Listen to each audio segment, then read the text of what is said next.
Saudações, guerreiros. A palavra do Senhor em Atos dos Apóstolos, no capítulo 7, no versículo 51, diz assim: Homens de dura cerviz e incircuncisos de coração e ouvido, vós sempre resistis ao Espírito Santo, assim vós sois como os vossos pais. Estevão estava fazendo a sua defesa junto ao sumo sacerdote, e ele está contando novamente, expondo novamente toda a história de Israel. E como aquele povo foi tirado do Egito, conduzido por Deus no deserto, mas em toda a oportunidade que eles tiveram, eles desobedeceram à voz de Deus. Aquele povo, por várias vezes, em Êxodo, em Deuteronômio, Deus os chama de um povo de dura cerviz.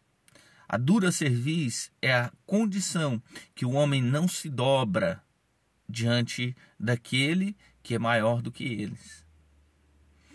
É a condição de um povo que não se dobra diante da vontade e do propósito de Deus. O Senhor está dizendo, quando chama aquele povo de dura cerviz, é que aquele povo é um povo desobediente. Apesar de toda a lei, apesar de todo mandamento e apesar de todos os sinais que Deus faz diante deles, na primeira oportunidade, aquele povo se volta contra Deus para a desobediência, para a idolatria. Ele se volta contra Deus para fazer a sua própria vontade. Estevão vem falando ao sumo sacerdote e aquelas pessoas na época de Jesus que eles são da mesma forma iguais os pais deles, que viram sinais, maravilhas no deserto, mas se voltaram contra Deus. Porque aquela geração e aquele povo viram os sinais e as maravilhas que Jesus fez, mas se tornaram traidores e homicidas dele. Da mesma sorte, ele está dizendo que o coração daquele povo era duro e o ouvido dele era incapaz de ouvir a voz do Espírito Santo, por causa da dureza da cerviz. A condenação dos pais de Israel foram morrer no deserto. A condenação deles foi morrer no deserto.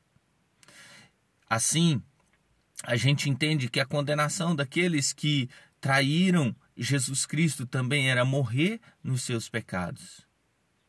Da mesma forma, nós temos que observar os nossos dias se nós, diante de tudo quanto a palavra do Senhor nos mostra que Jesus fez por nós, de como ele morreu na cruz e ressuscitou para perdoar os nossos pecados, se nós vamos endurecer os nossos corações, endurecer o nosso ouvido e continuarmos alheios à vontade de Deus e ao mandamento do Senhor para a nossa vida, ou se nós iremos nos dobrar diante dele, se nós iremos nos curvar diante da vontade do Senhor e aceitar e receber o sacrifício de Jesus para a nossa vida. Como tem sido o seu coração? Como tem sido o seu ouvido? A palavra do Senhor, ela nos exorta dizendo: se hoje ouvires a voz do Senhor teu Deus, não endureças o seu coração. Se você está ouvindo agora, nessa mensagem, a voz do Senhor dizendo para você que você precisa se dobrar diante dele, que você precisa se tornar mais obediente, que você precisa se tornar mais submisso à vontade de Deus na sua vida, não endureça o seu coração. Obedeça aquilo que o Senhor está dizendo, obedeça aquilo que o Espírito Santo está dizendo para você nessa manhã. Que Deus te abençoe, abençoe a sua vida e a sua família, em nome de Jesus.